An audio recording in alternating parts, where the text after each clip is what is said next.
नमस्कार, सभी को गुड मॉर्निंग। मैं शुभकर्ण, सहायक आचार्य EFM। आज हम चर्चा करेंगे बीकॉम पार्ट प्रथम वर्ष के विद्यार्थियों के लिए, जिसमें हम पढ़ेंगे यूनिट संख्या 4 में EFM पेपर 2 के अंतर्गत इंडियन बैंकिंग फाइनेंशियल सिस्टम के अंतर्गत मर्चेंट बैंकिंग।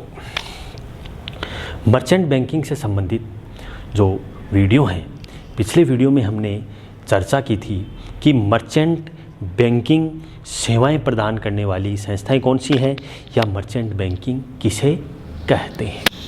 दूसरा हमने लेक्चर मर्चेंट बैंकिंग से संबंधित डिलीवर किया था कि मर्चेंट बैंकिंग के कार्य कौन कौन से हैं। तीसरे वीडियो में हमने चर्चा की थी कि मर्चेंट बैंकिंग की हमें क्यों आवश्यकता पड़ी और उसकी क्या इम्पोर्टेंस है। इसी क्रम में आज हम चर्चा करेंगे 4th टॉपिक, मर्चेंट बैंकरों की भूमिका।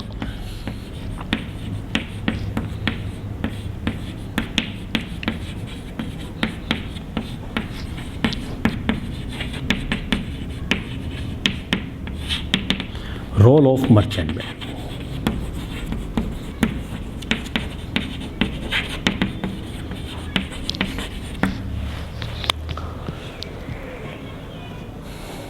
इस वीडियो को या इस टॉपिक को अध्ययन करने से पहले मर्चेंट बैंक की भूमिका के बारे में हम चर्चा करेंगे। आप मर्चेंट बैंक के बारे में भी ये जान चुके हैं कि मर्चेंट बैंकिंग क्या है और मर्चेंट बैंकिंग से ग्राहक को या व्यक्ति को क्या बेनिफिट्स हैं। तो इसी क्रम में इसकी भूमिका के बारे में हम चर्चा करें कि इसकी क्या रोल है, क्या इम्पोर्टेंस है, क्या इसकी भूमिका रही है। तो मर्चेंट बैंक के अंतर्गत प्रथम भूमिका की हम बात करें तो विभिन्न पक्षकारों के लिए मर्चेंट बैंकरों की एक अहम भूमिका है।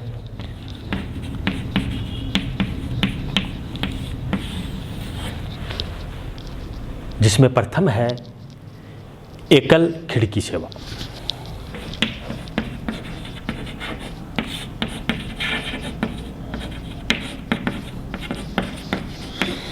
एकल खिड़की सेवा को हम सिंगल विंडो सर्विस भी कहते हैं।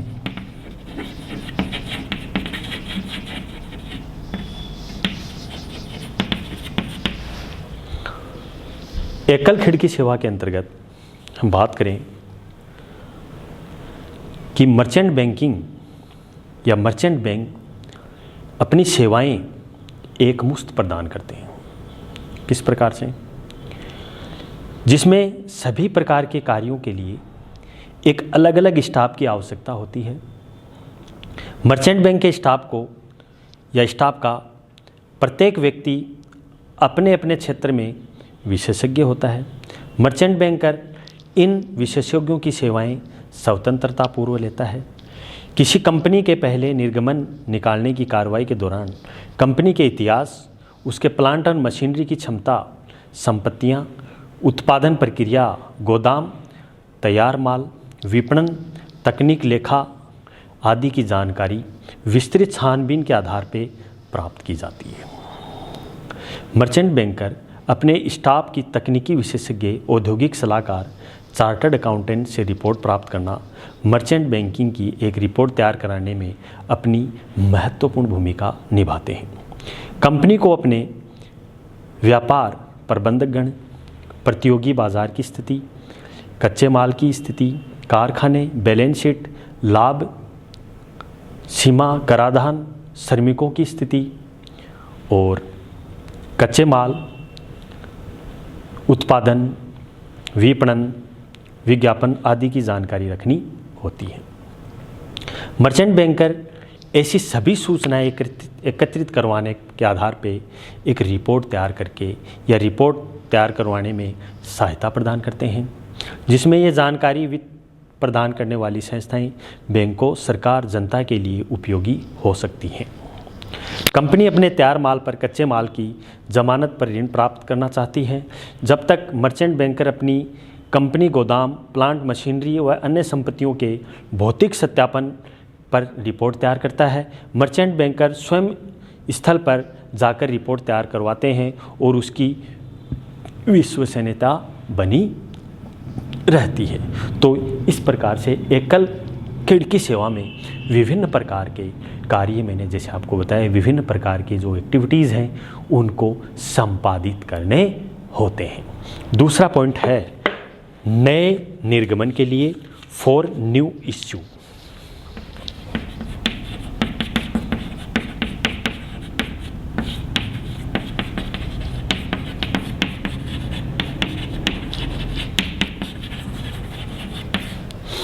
नए निर्गमन के लिए मर्चेंट बैंकर, नए निर्गमन की हम बात करें तो मर्चेंट बैंकर की भूमिका नए निर्गमन के लिए एक महत्वपूर्ण होती है। जब एक कंपनी अपना निर्गमन लाना चाहती है तो निर्गमन के समय यह तय करना बड़ा कठिन है कि मर्चेंट बैंकर अपनी विशेषताओं से सही समय का सुझाव देता है और मर्चेंट बैंकर नए निर्गमन के समस्त कानूनी प्रावधानों के लिए कानूनी सलाहकार एवं वकील की सहायता भी लेता है। साथ ही लेखापाल, चार्टर्ड अकाउंटेंट, कंपनी सचिव, MRTP the monopoly restrictive trade practice act के तहत भी विशेषज्ञों की सलाह भी लेता है। मर्चेंट बैंकर इन विशेषज्ञों की सलाह से स्कंद विनिमय केंद्र को भेजे जाने वाले आवेदन पत्र, क्रय विवरण, अंश प्रमाण पत्र, अन्य दस्तावेज आदि तैयार करवाता है और उन्हें भिजवाने की तैयारी भी करवाता है। तो इस प्रकार से मर्चेंट बैंकिंग की नए निर्गमन से संबंधित ये कार्य संपादित है। अगला है प्रक्रिया की पालना।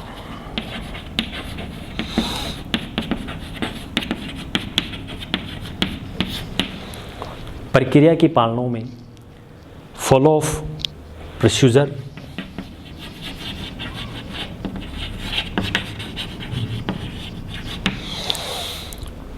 प्रक्रिया की पालना में हम बात करें तो प्रक्रिया की पालना में मर्चेंट बैंकर नए निर्गमन से जो भी क्रियाएं हैं, प्रक्रियाएं जुड़े रहते हैं। नए निर्गमन के प्रारंभ से लेकर अंत तक समस्त कार्यवाही मर्चेंट बैंकर की भूमिका महत्वपूर्ण रही है, क्योंकि मर्चेंट बैंकर नए निर्गमन की प्रक्रिया के अंतर्गत परिवहन की शर्तों के साथ आवेदन पत्र स्कंद विनिमय केंद्र के अधिकारियों के पास भेजते हैं। नए निर्गमनों की प्रतिभूतियों के स्कंद विनिमय केंद्र सूचयन कराना उनका अनिवार्य है, क्योंकि मर्चेंट बैंकर सूचयन संबंधित कार्यवाही में भी हिस्सा लेते हैं और मर्चेंट बैंकर परिविवरण मसौदे तैयार करना, उससे दर्शाए जाने वाली विशेष सामग्री की सुझाव देना एवं सभी प्रकार के अग्रणीय समाचार पत्रों में छपाई कार्यवाही भी करते हैं। तो परिविवरण संस्था के नाम का पता, प्रतिभूतियों के प्रकार, निर्गमन प्रारंभ होने बंद होने की तारीख या निर्गमन का मूल्य, निवेशक की जानकारी, निवेश विवरण, संग्रह केंद्र के नाम, पते, प्रतिभूति उपकरण का विवरण, निर्गमन से संबंधित निर्देश भी दिया जाता है। इसके साथ credit rating agencies merchant banker के नाम पते भी दिए जाते हैं। मर्चेंट बैंकर निर्गमन प्रक्रिया समाप्त होने के बाद में प्रतिभूतियों के आवंटन की व्यवस्था करते हैं। कंपनी अधिकार निर्गमन या बोनस अंशों के निर्गमन से संबंधित भी कार्य करते हैं। मर्चेंट बैंकर इस प्रकार की सलाह देते हैं कि मर्चेंट बैंकर निवेशकों के हितों के अनुरूप प्रतिभूतियां और मूल्य व शर्त निर्धारित करने की भी परामर्श देते हैं। इस तरह मर्चेंट बैंकर निर्गमन से संबंधित सभी कार्यों को अपना दायित्व निभाते हैं। कंपनी संबंधी मामले, कंपनीज मैटर्स।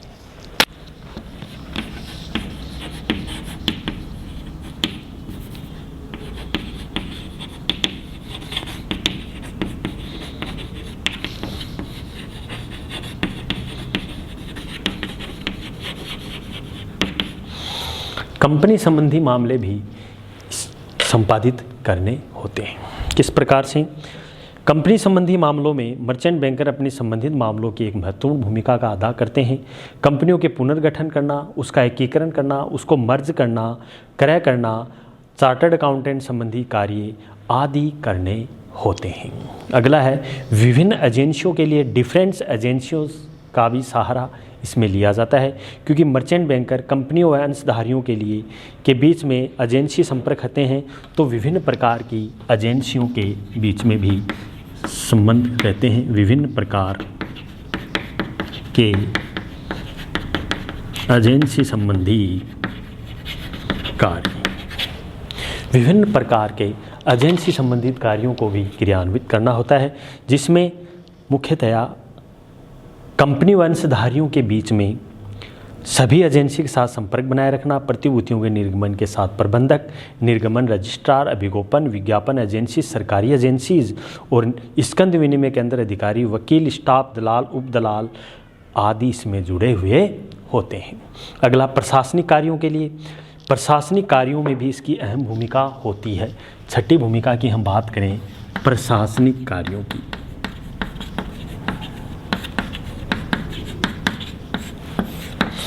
एडमिनिस्ट्रेटिव वर्क्स भी कार्य संपादित होते हैं। फॉर एडमिनिस्ट्रेटिव फंक्शन में मर्चेंट बैंकर सभी प्रकार के प्रशासनिक कार्य करने में निपुण होते हैं। ये आयात निर्यात, लाइसेंस और औद्योगिक लाइसेंस से संबंधित नियम और शर्तें की जानकारी कंपनी देते हैं, क्योंकि मर्चेंट बैंकर को रिजर्व बैंक, सेबी या वित्त मंत्रालय या कंपनी मामलों के विभाग के साथ अधिक संपर्क रखना पड़ता है। इन विभागों से संबंधित नियम, अधिनियम, उपनियम आदि की जानकारी कंपनी को देते हैं। विदेशी विनिमय एक्ट 1973 फेरा के अंतर्गत होने वाली विदेशी व सहायक कंपनी ऐसी कंपनियों की विदेशी संयुक्त स्कंद के अंतर्गत कार्य संपादित होते हैं। तो इस प्रकार विदेशी कंपनी भी भारत में रजिस्टर्ड है, भारत में अपना व्यवसाय कर रही हैं और रिजर्व बैंक और वित्त मंत्रालय के संबंधित सभी प्रकार के मामलों विभाग से अनुमति प्रदान करनी चाहिए। मर्चेंट बैंकर विदेशी व्यापार संबंधित सभी निकायों की जानकारी अपने ग्राहक को देनी चाहिए, जिससे पूंजीगत माल व कच्चे माल की आयात संबंधी जानकारी उपलब्ध हो सके। अगला है विकास और विस्तार के लिए भी इसकी भूमिका रहती है। फॉर डेवलपमेंट एंड एक्सपेंशंस, क्योंकि मर्चेंट बैंकिंग कंपनी के विस्तार और विकास के लिए एक महत्वपूर्ण योगदान है। जब भी कंपनी के समक्ष नई शाखा यूनिट स्थापित करने की समस्या आती है तो मर्चेंट बैंकर इसका समाधान करते हैं। यह लघु व मध्यम आकार वाली कंपनी विकास के लिए वित्त व्यवस्था का दायित्व उठाते हैं और उसे अपना नाम देकर ऋण प्रदान करने की छूट भी प्रदान करते हैं। अपने समतांशों अभिगोपन के संबंधित इस तरह के मर्चेंट बैंकर की भूमिका कंपनी के लिए अधिक महत्वपूर्ण रहती है। अंतिम है आर्थिक स्थिति का अध्ययन।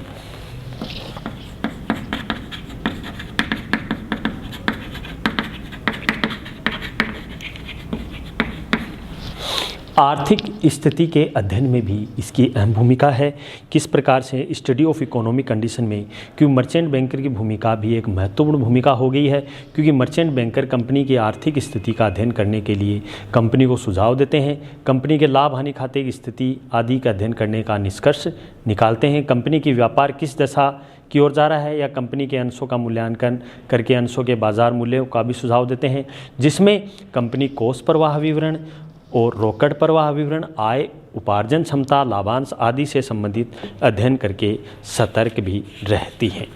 तो इस प्रकार से हमने आज के इस वीडियो में चर्चा की कि मर्चेंट बैंकिंग की क्या भूमिका है और हमने मर्चेंट बैंक की आवश्यकता और महत्व के बारे में चर्चा की और मर्चेंट बैंकिंग सेवाएं प्रदान करने वाली संस्थाओं के बारे में। अगले वीडियो में हम नोटबंदी के बारे में पढ़ेंगे। विमुद्रीकरण, डेमोनेटाइजेशन कि नोटबंदी क्या है। अभी जो नोटबंदी 8 नवंबर 2016 को 8 बजे भारत के प्रधानमंत्री नरेंद्र मोदी जी ने की थी, तो 500 और 1000 के नोट को बंद किया। क्यों किया? क्योंकि भ्रष्टाचार को समाप्त करने के लिए, जिससे कालाबाजारी, काला धन को रोकने के लिए। तो उनसे संबंधित हम नोटबंदी से संबंधित हम पढ़ेंगे, क्योंकि आपके एग्ज़ाम में इनसे संबंधित भी प्रश्न आ सकता है, क्योंकि नोटबंदी पर निबंध लिखिए या नोटबंदी क्या है, तो इनके बारे में हम नेक्स्ट वीडियो में चर्चा करेंगे। तब तक के लिए बहुत ही बहुत धन्यवाद। Thank you very much. आशा करते हैं ये वीडियो आपके लिए बहुत ही उपयोगी होगा, क्योंकि आपके एग्ज़ाम की दृष्टि से बहुत ही इम्पोर्टेंट है, क्योंकि ये प्रश्न आपके विश्वविद्यालयों में पूछा जाता है। तो इस प्रकार से हम यूनिट संख्या 4 का अध्ययन कर रहे हैं। नेक्स्ट वीडियो में आपसे जल्द ही मिलेंगे नोटबंदी से लेकर के, तब तक के लिए थैंक यू वेरी मच।